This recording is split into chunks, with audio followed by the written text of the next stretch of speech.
Hi, everybody. I'm Aliza Sherman. I'm the CEO of Ellementa, and with me today is my co-author, Dr. Junella Chin. She's in New York City. I'm in Alaska. And I see there's a lot of people from a lot of places, Mexico, Los Angeles, South Pasadena, Toronto, coming in to watch this live. You can either be on the Zoom, where you can interact by chat, or you can be on our Facebook page where we should be broadcasting at this time. So first thing I like to do is to say hi to June. Hey, June. Hi, good to see you again. Yeah, good to see you too after all of this travel that we've been doing.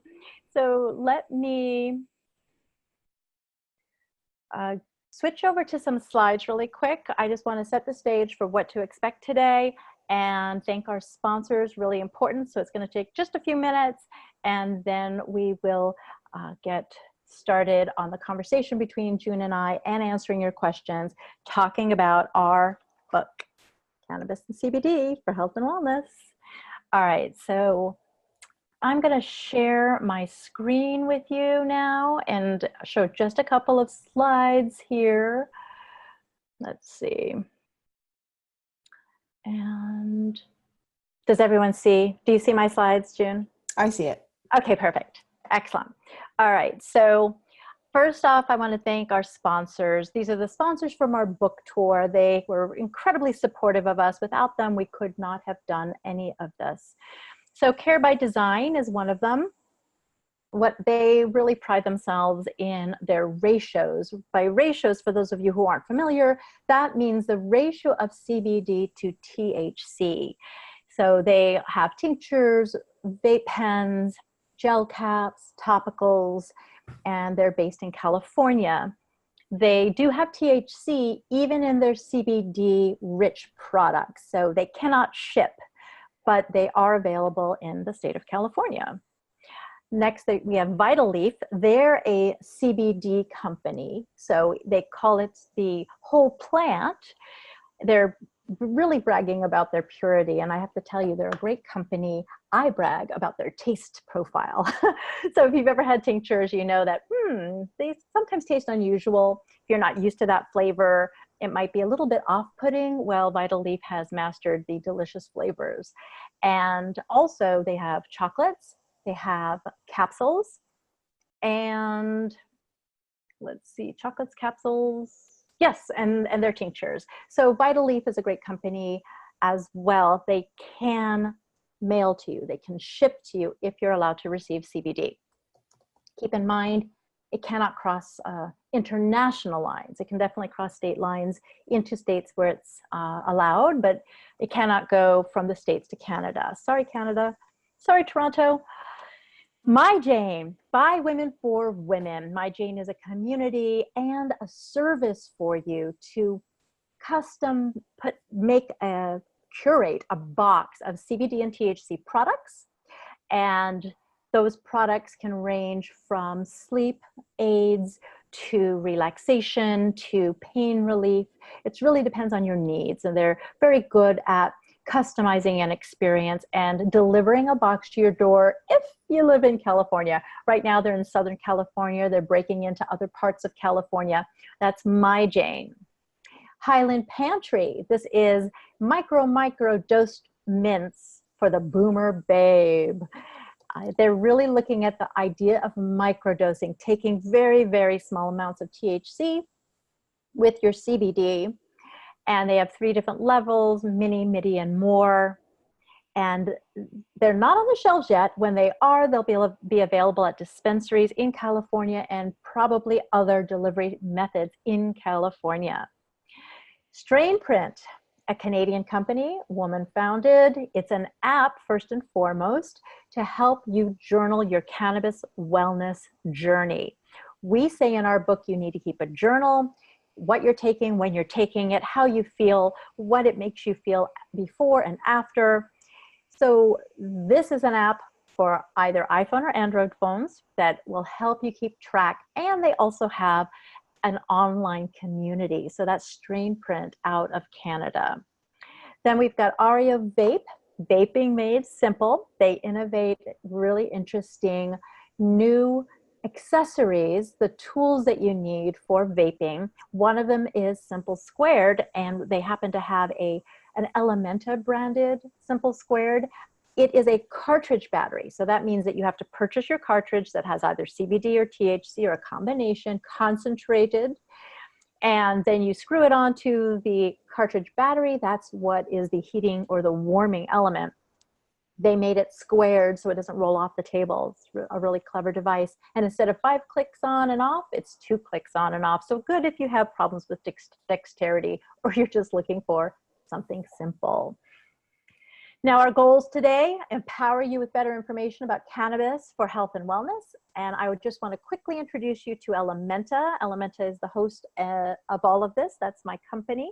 Just want you to know what it's about. And Dr. Junella Chin is an advisor for Ellementa. We do events. We are in over 60 cities across North America. And we're in Jamaica, and we're about to launch in London. We're trying to be in your neighborhood.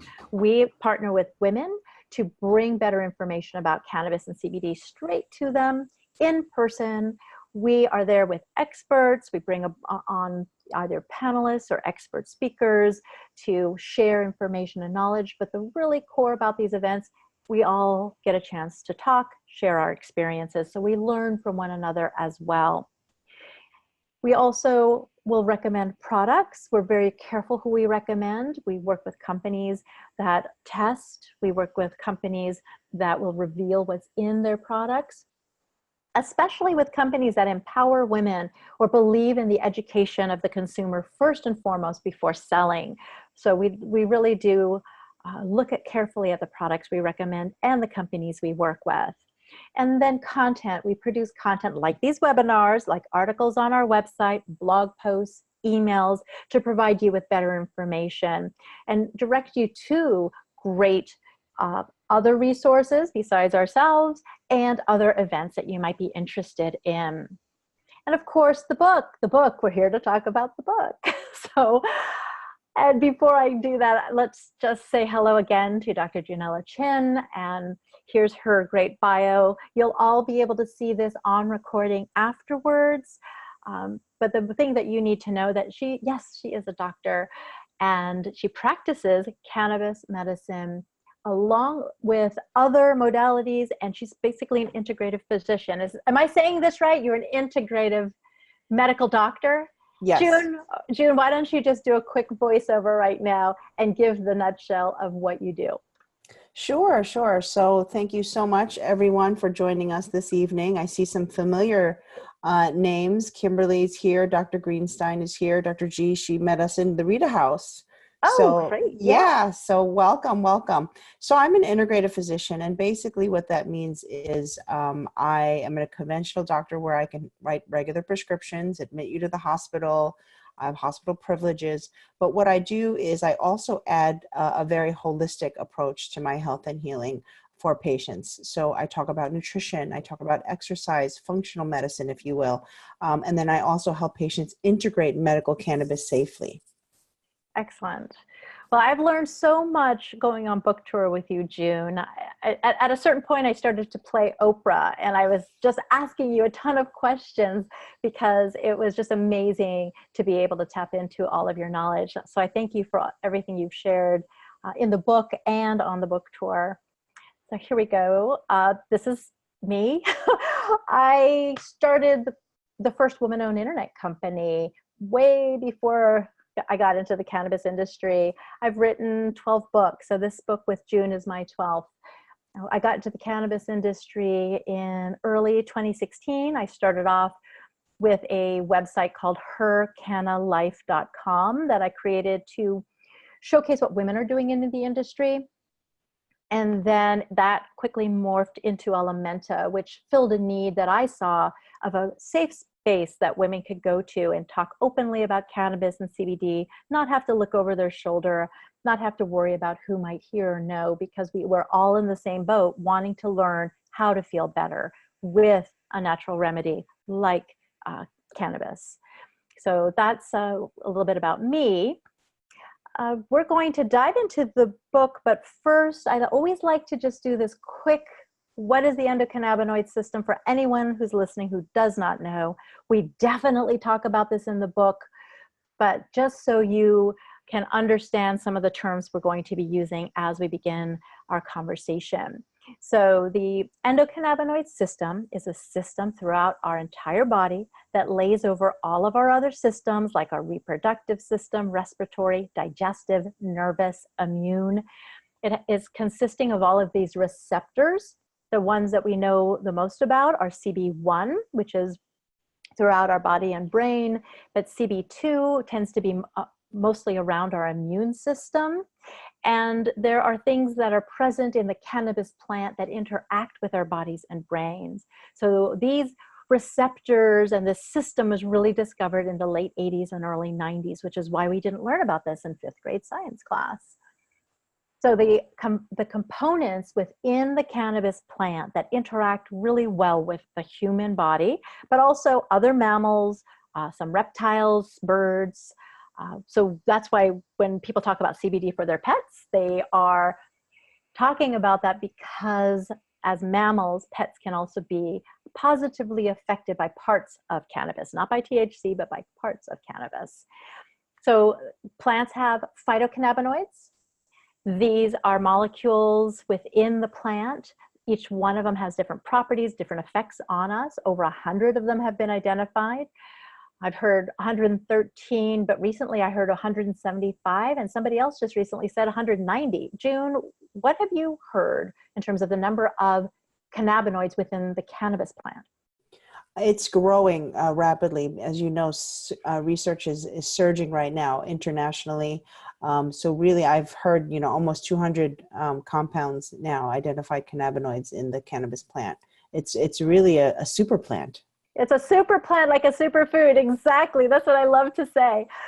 That's also when people say, how can cannabis do all these things? Well, it's because it's an incredibly densely populated plant with all of these different chemical compounds. So another type of chemical compound within the cannabis plant are terpenes. And terpenes can also be found in things we're very familiar with, fruits and vegetables. So for example, if in the picture you see on the slide, pine trees, conifer plants, they have pinene, alpha and beta pinene. Well, that is also a terpene present in cannabis, and pinene can be very sort of antiseptic, antibacterial, antimicrobial. It can, oh gosh, okay, now I'm testing my memory. It can do a lot of other things. I'm gonna look in our book. So limonene or limonene is found in citrus plants. It can be mood lifting, and that's also in cannabis. Myrcene can be more sedating and relaxing. That's also found in cannabis. And as you see here, in mango. Linalool is what makes lavender more like lightly sedating, relaxing as well. And linalool is something that is also in cannabis. So when we have these conversations trying to normalize cannabis, talking about terpenes, I think, June, is a really great way to make it, to show that cannabis is a plant, and it's like the plants that we often already consume. Isn't that right? Right. And the terpenes is actually what gives the cannabis plant its pungent odor. A lot of times people think it's the THC that gives it the odor, but it's actually the different terpenes in the different strains or chemical variants of the cannabis plant.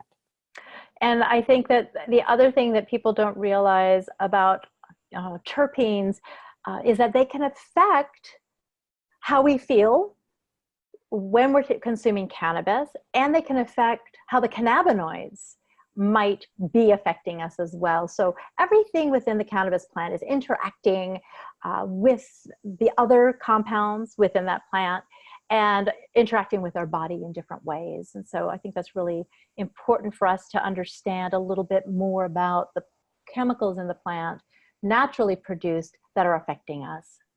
Correct. And then the last thing is the relationship between these cannabinoids. If you take a look at this chart, when a plant is raw, when it's actually there still growing in the ground or just pulled, not transformed in any way. These cannabinoids are in an acid form. So if you were to juice leaves, you're getting some THCA, but you're not getting the THC that's been activated, the delta 9 THC that's going to make you high. So once it's heated, then it converts into a different form. That acid is removed and it becomes a more activated form of CBD or THC. And then as it ages, exposed to light, exposed to air, it will then convert yet again. And this is where CBN comes in. You're going to hear a lot about CBN as more companies produce products for sleep aid, because CBN is quite the sedative. But CBN is also the cannabinoid that might make you paranoid if you have too much of it. So when your pot ages, like when you're not putting it in a careful sealed container, then it will convert into CBN over time. And that's why we used to get really paranoid in the 80s, those of us who might have tried it once or twice. So understanding there's just such a complex, and you use the word galaxy, like galaxy of receptors, but I also like that as sort of a galaxy of chemical compounds within this plant. So this is what makes it medicine. All right, we're going to get back to the live video. So I'm going to escape out of this and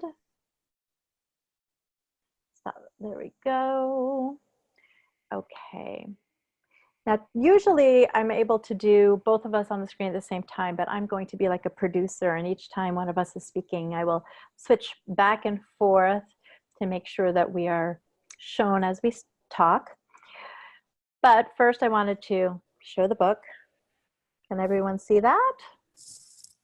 We are incredibly proud of this book, and we're really just grateful to 10 Speed Press for the amazing job that they did. It's a beautiful book. It's got amazing photography. They took their time. They designed it well. So it's not just an incredibly useful book, but if I do say so myself, it's gorgeous. So we want to start kind of at the beginning. One of the main things that we believe in, both June and I, is that telling our stories is incredibly important. So I would like June to take over for a moment and share with you her personal story and journey with cannabis. Then I'll share mine, and then we'll go into a couple of sections in the book, and then we're going to open it up to questions. So June, if you could share a little bit about your story, please. Certainly, certainly. So for me, finding medical cannabis was a necessity. I was a patient before I became a physician, and the most important thing for me was getting my health back. I was diagnosed with a spinal disease when I was a teenager, and I tried conventional treatment. I tried prescription medications. We did physical therapy, epidurals. I did lots of injections, trigger point injections. I wore a back brace, and really nothing gave me long-lasting relief, which is why I decided to become a physician, because I really cared about taking care of people and their pain and in healthcare. So when I became a physician in medical school, it was when I learned about medical cannabis. I was training in San Francisco, and this was shortly after California legalized medical cannabis. And I would wear this back brace all the time while doing rounds, while working in the hospital, while studying. And one day, one of my mentors and attending, Dr. Levine, pulled me aside. And, you know, he just said, "What's going on? It looks like you're having a hard time standing, delivering babies, assisting in the OR." I told him that I had this disease, ankylosing spondylitis. He knew what it was right away. He understands that, you know, there really is no cure for it. It's just symptomatic relief. And I told him that, you know, I just keep getting the same prescriptions, written to me over and over again. And we're cycling through prescription medications, antidepressants, but nothing is really working. And I was very frustrated because here I was training to be a doctor, surrounded by great medical minds, but it was the same prescription medications or surgery. They all wanted to offer me surgery. So he said, "I'm going to offer you something different," thinking outside the box. He's an HIV and AIDS physician. And he offered me marijuana. He offered me a tincture bottle of infused cannabis. And of course, I got very nervous. I freaked out.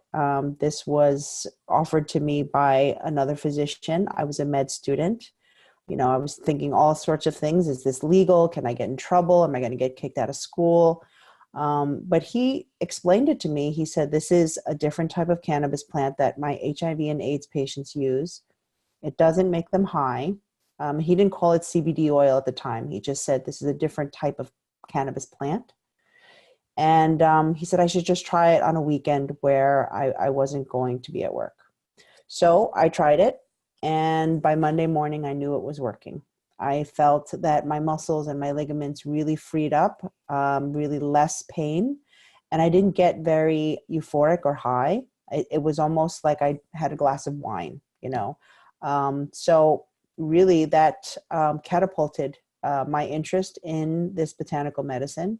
And I was determined to finish medical school because I was, you know, less and less pain, but most importantly, learn about this plant-based medicine and why wasn't it being taught in medical school? Why weren't we offering it to more patients that are not just terminally ill, you know, not just HIV and AIDS patients, not just cancer patients.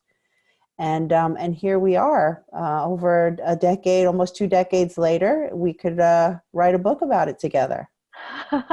We could, yeah, exactly. So you practiced for a while in California, and now how long have you been in New York practicing?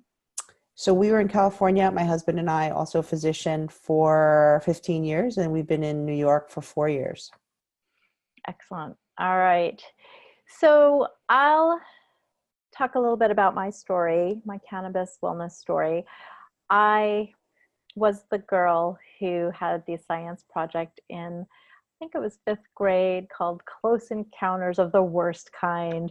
And it was all about how marijuana was a gateway drug to heroin, because that is what we heard about. That is what we had learned. That's what, when I went to the library, was in all the textbooks, because, you know, this was pre-internet. And I went honorable mention, and that was my way of thinking until high school, when I learned a little bit more about cannabis. We called it pot, from a friend of mine, Jennifer. I shout out to Jennifer. And, you know, in high school, college, dabbled a little bit, but it wasn't anything that really interested me. I was very much wanting to pursue a career, and I thought, well, this is not what you do.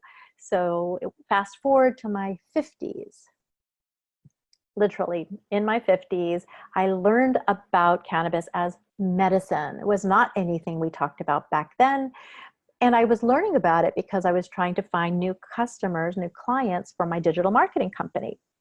I looked into the cannabis industry, started to read more about the plant. I was the one who was paranoid, looking over my shoulder constantly. But I was also, speaking of looking over my shoulder, not able to turn my head. And I had 2 frozen shoulders. Then I had arthritis in my neck. I was in so much pain, plus menopause. I was not able to sleep very well. When you don't sleep, when you've got all this inflammation and all this pain, you have a pretty miserable life. So I was suffering a lot. And when I started to read about cannabis as medicine, as pain relief, as a sleep aid, it was all new to me. I was skeptical, but I talked to more women about it. I learned about vaping. I learned about CBD. I learned about a lot of other things. The first night I tried just a little bit, right before bedtime, I slept through the night. And I woke up the next morning and I literally cried. I had never experienced that kind of relief. So if you've lived in chronic pain and you can't break that cycle, and I refused opioids, I hardly would take Advil, and then you don't have that pain anymore, you want to use the word miracle, but this is not a miracle. This is good medicine. It has properties that can take away inflammation, that can help with pain, that can aid with sleep. So it's not a miracle, it's medicine. My next thought after I felt like, oh my gosh, I can't believe this is real, is I can't believe more people don't know about this and they're not talking about it, and that I can't believe it's illegal, and I can't believe that women don't know about this. It's so important for us, particularly as women with our multiple roles. We're taking care of everybody. We're taking care of our children, we're taking care of our aging parents, we're taking care, well, we need to take care of ourselves, and we're not doing it enough. That's why Ellementa started. That's why we do what we do. That's why we do these webinars, because we know if we tell more women, they're going to tell everybody. Their partners are going to benefit. Everyone in their family, their girlfriends, their best friends, their circles, their community, their colleagues, all of that. So with that said, I want us to kind of break into more of the book now. So there is a history lesson in the book, because most of us don't know about the history. For those of you who don't know, cannabis was being used since ancient times as medicine, used in religious rituals, used to take care of women while they were pregnant, to take care of them during labor, to take care of them postpartum. It's been used as a mood elevator. It's been used as a pain reliever, so many things. And so it wasn't made illegal until the beginning of the 20th century, when several men in high power, lots of money, highly placed in government, decided they were going to banish this because it was competing with their industries. So it was all about greed.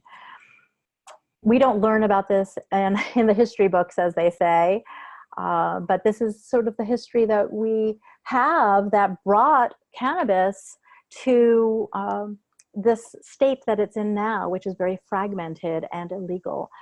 So knowing the history, I think, is a really good framing.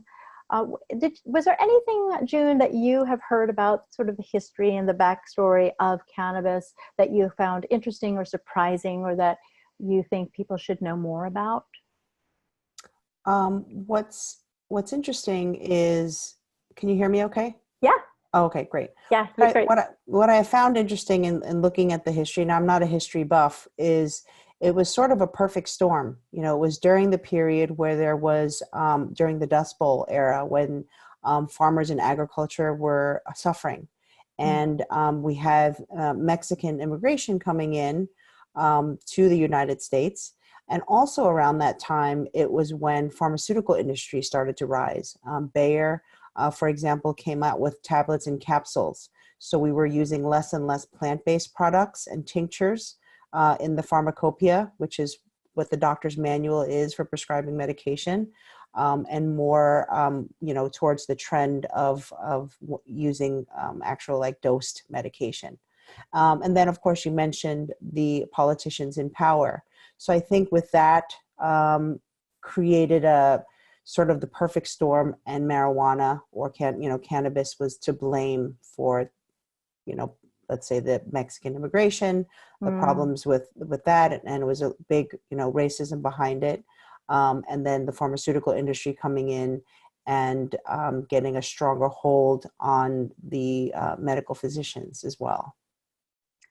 Yeah, I really think that once we understand the history, we can move on from it, and we can see that what we've been taught over the years has not been true at all. And I think that's a really great basis. And that's why we started the book first with our stories and then with the history. I think that is a great way of setting the stage for the rest of the conversation and the rest of the content of the book. So next we really go into the botany of the plant. Again, we didn't learn about this in science class, and it's very important to understand, as we just said a little while ago, that cannabis is incredibly rich in a lot of chemical compounds. Each one of those alone by itself can have certain effects, but they're all made more powerful when they're combined. So the plant itself, the way the plant has been made by Mother Nature, is an incredibly rich medicine with all kinds of great effects. So knowing about the plant, knowing about the botany, I think one of the main points that I think is incredibly important is knowing the difference between the cannabis plant that we get the THC products from and the cannabis plant that we get the CBD products from that are currently now legal. So notice how I said the cannabis plant twice? It's because it's all cannabis sativa as a plant. So the scientific name is Cannabis sativa. There's just variations of this plant. The one that we get the THC from is a high resin plant. People call it cannabis, the cannabis plant. You can also extract CBD from that plant if it has been grown to be rich in CBD. But the CBD that is legal, considered legal in the States, comes from the industrial hemp plant, which is a low resin version of the cannabis sativa plant with very low THC. In order to be legal, the THC content has to be 0.3% or less. Did I get that number right, June? Yep. Thank you. Mm-hmm. So it has to be derived, though, from the industrial hemp plant. And there are definitely products that have CBD only that have been pulled out of that THC-rich plant, and the THC has been removed. So there's a lot of confusion. There's a lot of gray areas here. But the biggest point is it's all the cannabis sativa plant. There's a third thing that you might have heard of where it is not CBD and it does not have THC, and it's called hemp seed oil.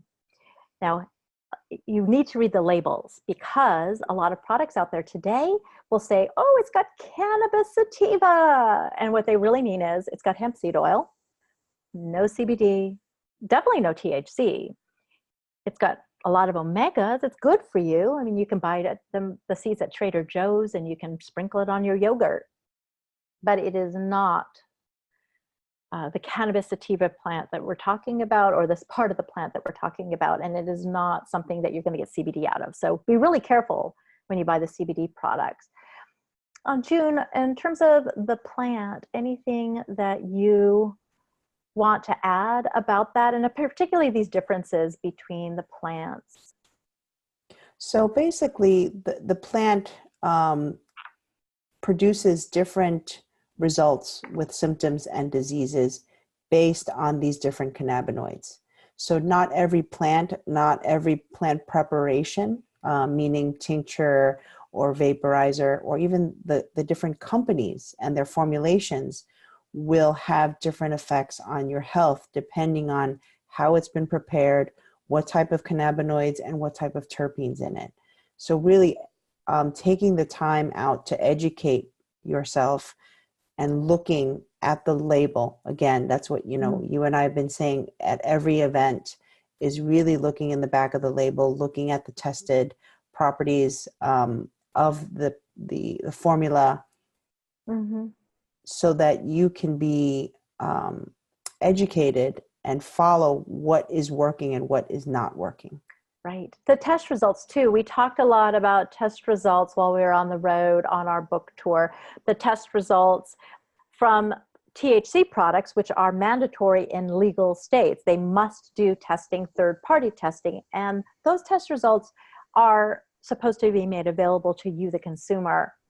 But CBD companies right now, because that's not a regulated industry, they're not forced to do test results right now. And therefore, you don't know what you're getting when you buy CBD. The really smart companies are paying the extra money to get test results for their CBD in order to share that with you, the consumer, so you have confidence in what that product is. One of the things we also talk about in the book is that the cannabis plant, or the hemp plant in particular, is a phytoextractor, meaning it's pulling all kinds of toxins out of the soil, heavy metals, and they even planted it at Chernobyl in order to clean the soil. So that tells you how powerful the hemp plant is in extracting things out of soil, good things and bad things. So if that CBD has not been purified, if they have not removed the heavy metals and the pesticides and everything else that might be in there, then you don't know what you're consuming. So that's where the test results come in. They should show there's no mold, no pesticides, no heavy metals.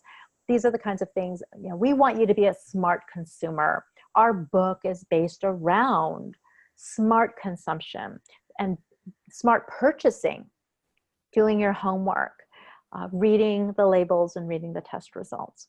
So some of the other things that we talk about in the book are the different forms that cannabis can come in now, and the different ways that you can consume cannabis. It's no longer just pipes and bongs and brownies, although they all still exist. And that's obviously a preference if some people want to consume in those ways. But, what are some of the different forms that you recommend to patients, for example, June? So the main question is, what's your goal, right? So do you want something that's fast acting, or do you want something that's a slow release, an extended release? So something fast acting, you would use more of an inhaled version, or they make things that like little strips that can go under your tongue and dissolve quickly. That is more fast acting, like a vape or something inhaled. If you want a more longer lasting, something that lasts through the night, then you would look at something more of a capsule or a tablet form, an edible form. So that's where the first question is what are we trying to treat and how fast do you want it to work? That is a really good point, because I think that a lot of people are thinking just purely, how I prefer to consume, but your preference may not be really conducive to what you need as medicine. So there is the how I prefer to relax version, or to just simply enjoy myself in a social setting, versus exactly what I'm trying to feel or trying to improve on or trying to affect. So I'm really surprised by the many different forms of cannabis. You had mentioned the oral strips and there's oral sprays, there's nasal sprays, there's inhalers, there's obviously the tinctures with the droppers, there's capsules, there's tablets, dissolvable sublingual tablets. It really runs the gamut. And I think, there's patches. I don't think we mentioned patches. And knowing that these are manufactured forms, clearly the plant is the natural form. The flower or the dried herb or bud, as they would call it, is sort of the next to non-processed form. It does go through some process, but it is not like the super manufactured forms. So as more and more states go legal, as the cannabis industry matures, the companies are looking for ways to make it have a better shelf life, to home in on very specific cannabinoids. There is a company that does THCV vape pens. I think it's called Doug Varon in California. THCV, a variant of THC, actually can suppress your appetite. And it's also known as sort of a mental stimulant that can help with focus. Suppressing appetite and focus, they don't always seem like the words that we would use when we talk about cannabis or THC, but THCV can be used in that manner. And there is a company that is just zeroing in on that cannabinoid to make a certain product. Other companies like Level, they make a CBN oriented sublingual tab. And again, that's for sleep. So companies are really looking to take parts of the plant and make them into much, much more specific medicine. And then as the pharmaceutical companies are getting involved, which we know that they are and will be, they're going to then try to synthesize a lot of the plant as well. So we all have mixed feelings about this, of course. The ultimate goal is better medicine for more people, affordable medicine, natural medicine for more people. So fingers crossed that we stay on that track. What do you think about in terms of the way things are going with the manufactured, and then even with the pharmaceutical companies coming into it? Because June, you're a doctor, you deal with pharmaceutical companies all the time. So what are some of your thoughts as a trusted source and a trusted doctor about that sort of direction of the cannabis industry? Sure. So I think there's room for both the natural plant-based medicine, which we know of as cannabis, and then when the pharmaceutical industry starts to create biosynthetics of the cannabinoids, then more research can be done and we can figure out what exactly is the pharmacology, what exactly is happening with these cannabinoids. Why is it working on tumor cells? Why is it working for epilepsy? We can really look at the mechanism behind it, the interaction of the neurons.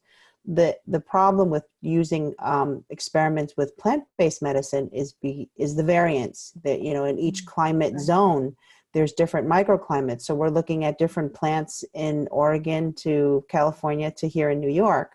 What are we dealing with in these different quote unquote strains or chemical variants?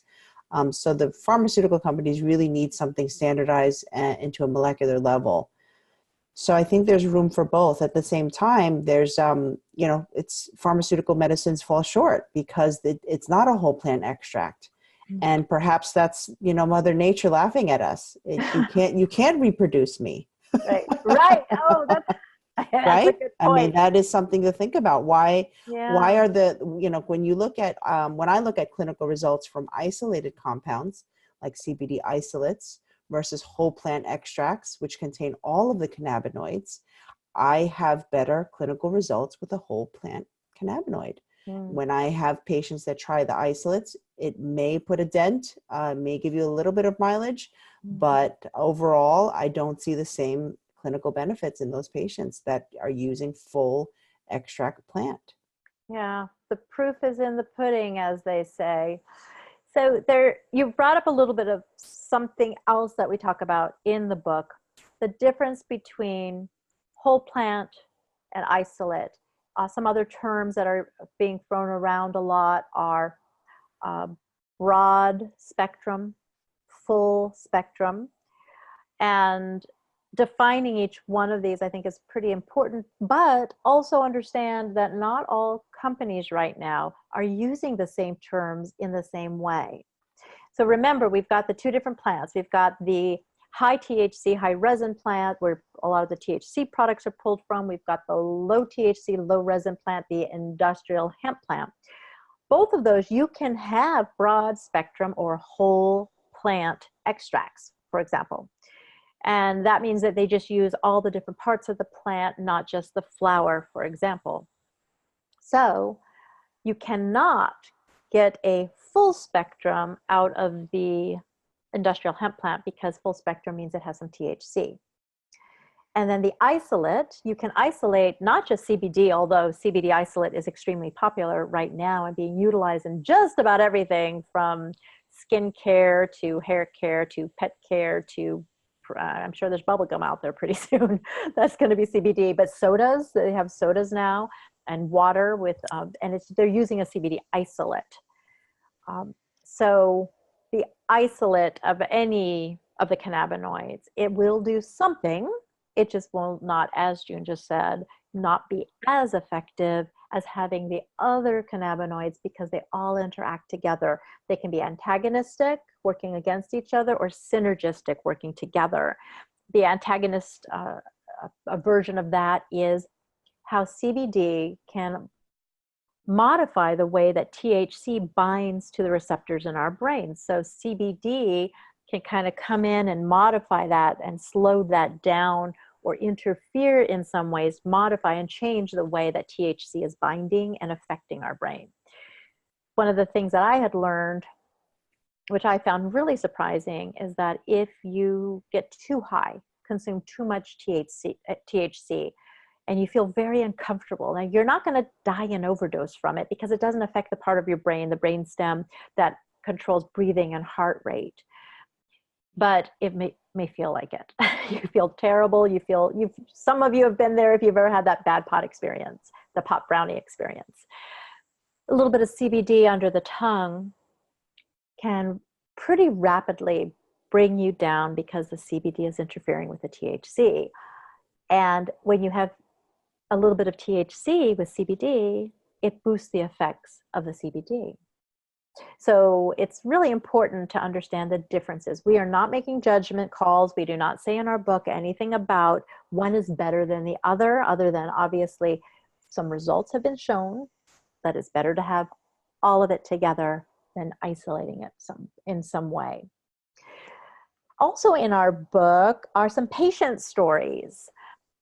We wanted to really illustrate the process of using plant medicine. As June said, it's variable. It is incredibly variable. So you need to know what you're getting and also keep track of what works for you. And if you're getting a more manufactured form of cannabis, you're going to have a lot more precision there and a lot more accuracy when you find your right dose. It's very individual. What works for one person may not work for another person. What works for your neighbor may not work for you. So keeping track and knowing what works for you and then being able to repeat that, well, that's where the medicine comes in, and being able to take the medicine on a regular basis and get similar effects each time. But plant medicine is very, very variable.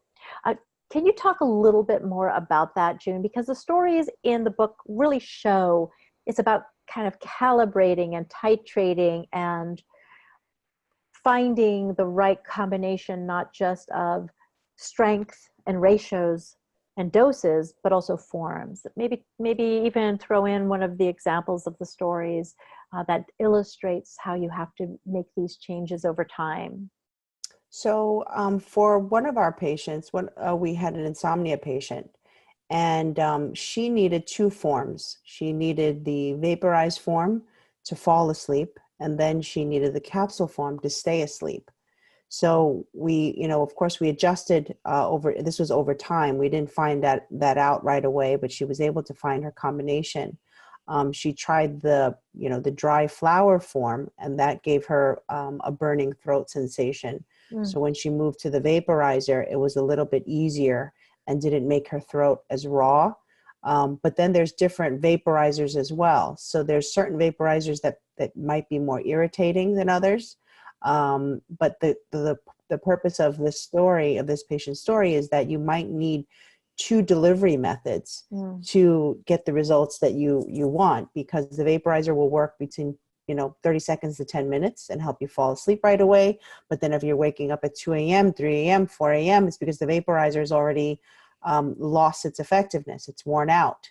It only lasts a couple of hours, in which case, while you're taking a capsule or a tablet, or an edible, for example, because it won't kick in for another couple of hours. So let's say you go to bed at 11, it won't kick in until 2 or 3 or 4 a.m. And that edible will take you through the night and keep you asleep. Yeah, I found that really interesting, that it has to do a lot with the duration that something is going to be effective. And so by sort of layering the different forms, you end up getting the full effect that you really want. And somebody did ask actually a question about vaping versus smoking, which is the healthiest way to use cannabis, to consume cannabis. Her throat tends to get raw from either one of them. So you did bring up that some vaporizers are going to be a lot less sort of irritating in terms of the amount of vapor that it produces. So that would be less irritating with it, sort of a finer, less dense vapor. But what do you say when people say, which is healthier, vaping versus smoking? When you're smoking the dried plant, you're burning plant material. So there's always some byproducts, that you're going to get. You're going to get more carcinogens. With vaporizing, there's many different vaporizers out there with different technology. The REO vape, for example, that you mentioned, will heat up the oil at a certain temperature, so it won't burn it or overly heat it. Then you have to look at additives in the actual vape cartridge. Is there polyethylene glycol, PEG? Because that's very irritating, and oftentimes it's used as a thinner for those vape cartridges, and you'll find those PEG solvents in those Juul vapes, nicotine vapes. But a lot of cannabis companies are doing away with PEG and using different MCT oil, for example, which comes from the coconut plant. So you really have to do your homework and try different vapes. And then, of course, as I would sort of suggest get the book. Everything is out. Yeah, these are great questions. Everything is outlined in the book. It really is. I mean, the fact that it's, it's easy to read, it's not super dense. It's your starter book, but it's also that trusty book that you can turn to when you're really looking for some answers. It is a great book to share with your physician. I know, June, you were saying this a whole lot on the road. Get this book for your doctor to start the conversation. In the back of the book, we've got a lot of studies that we use. In fact, this is only a fraction of the studies. Just a mere fraction, because of page count, we had to take out a lot of it. June has some on her website. So if you are interested in seeing all the different studies, how many citations, June? You say this number, and I'm always so surprised each time you say it in terms of how much research is out there. If you look globally, there's over 20,000 medical citations. So you really, the research is out there. And this is not just, about cannabis for symptoms, but it's also the mechanism behind why cannabis works. So when I do grand rounds and I tell my colleagues, my fellow MDs and DOs, that there is research that talk about these receptors, that talk about cannabinoids, why it works in our body, why it doesn't work in our body. It's just, we have to take the time out to dig through it and read it.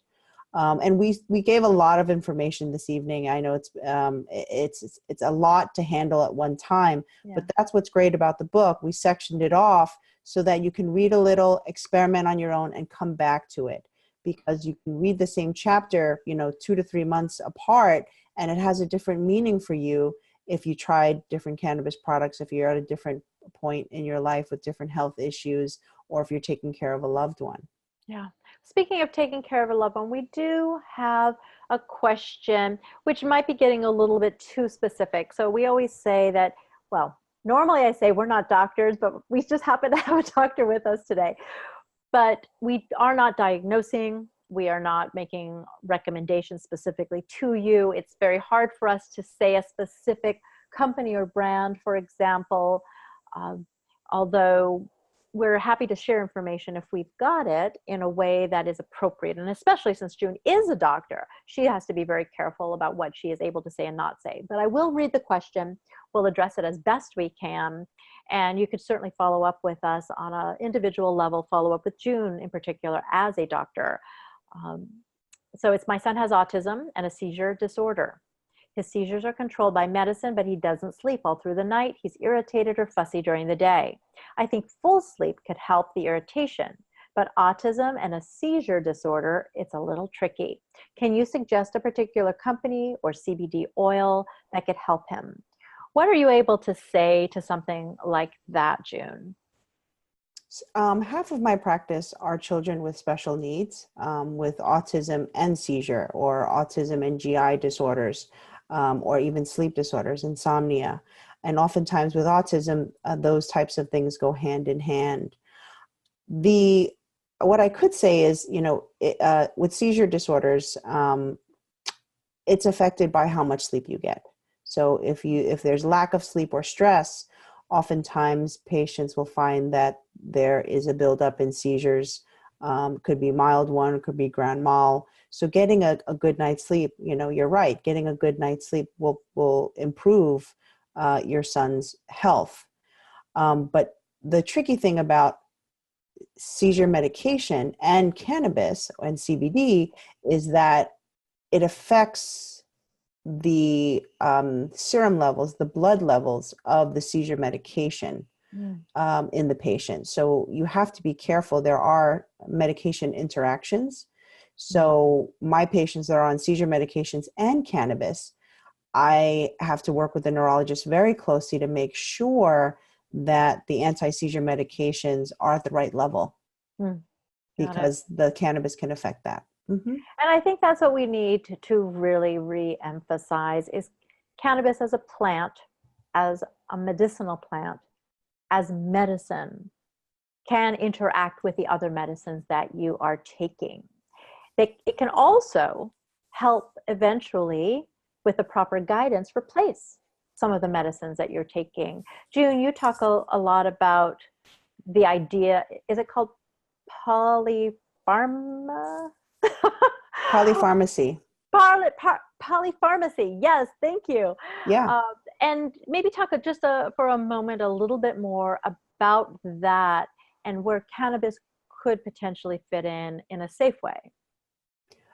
Right. So a lot of my patients are on multiple medications, a whole list, especially my elderly patients, which is what we call polypharmacy. Usually they're on a pain medication, a sleep medication, anxiety medication, and an anti-constipation or an appetite booster. So the great thing about cannabis is it can help possibly eliminate 4 to 5 different prescription medications because it works as an appetite stimulant. It works to help with sleep and relaxation. It's a mood lifter, and it also helps with pain and inflammation. So working with a doctor that is an integrative doctor that can help integrate medical cannabis with prescription medications, or is a doctor that's willing to work with the other physicians, is key, because you don't want to cut off your other medications abruptly. You don't want to adjust, change the dosages of other medications because your body's gotten used to it. Your body chemistry, your brain chemistry has changed based on those medications. So working with a healthcare provider to wean off or eliminate or reduce those medications might be warranted. Well, it can be complicated, and I think that's something that sometimes people get a little bit concerned about. We're so used to these days, we've been trained to take a pill, and that pill says every 4 hours, or to go and get something right off the shelf out, at the pharmacy, and we're just used to a different kind of way of taking medicine. So understanding that it is a little bit more complicated, but it can be a lot more effective in a lot of ways with a lot less bad side effects. I think that, to me especially, is something, I didn't want to take hormone replacement therapy. I did not want to take opioids when I was in terrible pain. I did not want to take Ambien or other sleeping pills, the biosynthetic sleeping pills, because I was afraid. I was afraid about the addictive qualities. So being able to have a natural remedy is great, but treat it like medicine. Don't treat it as, we should be treating our vitamins and the supplements we're taking, all of them. That's what I heard you say, June. Like even vitamin C can have an effect on other medications we're taking. So the premise of our book is really to put into your hands the information you need to take charge of your health. It is to give you fact-based information that creates a more powerful consumer. The more you know, the more you can take good care of yourself and your loved ones. Anything else you wanted to add before we sort of kind of come to a close, June, that you want people to know about the book or about cannabis and CBD in general? I think we covered everything. My goodness, it was a great action-packed, info-packed hour. Yeah, it actually was. Let's see. We have one more. Is this a question? This is a question in terms of career. Please be in touch with us about that.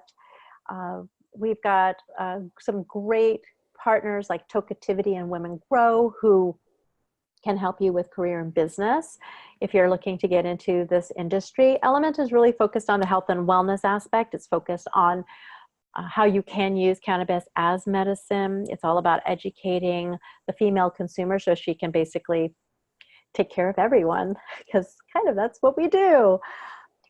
Once again, this is our book, Cannabis and CBD for Health and Wellness. We are working on another book, actually. We've got a proposal out. It looks very promising. I didn't tell you, June. So far, very positive response. So fingers Wonderful. crossed. Yeah, we're really looking forward to finding more ways to continue the conversation, to open that up to everybody, to make this normal, not to make this something scary, and to definitely make sure that it becomes legal in more places and that more people can get access to this healing plant, this ancient healing plant. I want to thank everyone for being here. Our time is up. I'm so excited that we had this time. June, great to see you. We will continue to promote our book. We'll continue to answer questions and to educate, create content, and hopefully go on a couple of mini book tours, meet up with more of you face to face. We really appreciate you being here. Thanks again to all of our sponsors. You will get a recording of this. If you have registered, you're going to get a recording of this webinar. You'll be able to see special offers from all of our sponsors from the book tour, and you'll see some upcoming dates for our gatherings, Ellementa.com/gatherings. You can see where we're meeting up in cities across North America. And if you're looking for more information, just go to our website, Ellementa.com. That's ELLEMENTA.com. And June, how can people find you? My website is drjunechin.com. Dr. June, like the month of June, and Chin, CHIN. I think one of the questions was, how do we find a physician? I think in Mexico. So the biggest thing is, I think this book you can give to doctors. That's a big thing. It's a very unbiased book. So it says the pros and the cons, and it has research and citations. And maybe an Ellementa in Mexico? Is that? You know, we've had some inquiries to start Ellementa gatherings in Mexico. We certainly could do webinars that obviously reach Mexico. So we're really looking to branch out around the world. I think it's so important that we create these spaces where people can speak openly and feel that they are safe and can learn about this information. So yeah, Mexico and hopefully the world. We are having our first Spanish language gathering. I'll see if we can get it recorded. That's going to be happening in Miami, Florida. Excellent. In a month or so. Yeah. So, and we're going to be translating a lot of our material into Spanish over time. So I think that's incredibly important to have bilingual gatherings as well as we move into other countries that are non-English speaking, to be able to translate things into other languages also. It's about access. It's about information, getting to the people who really, really need it. Thanks again, everybody, for being here. June, thank you so much. Good to see you. Appreciate it. All right, everyone. Thanks. And I think when I hang up, we will all disappear. All right. Have a good night, everybody. Have a good Thank you night. so much. Bye-bye. Take care. Bye-bye.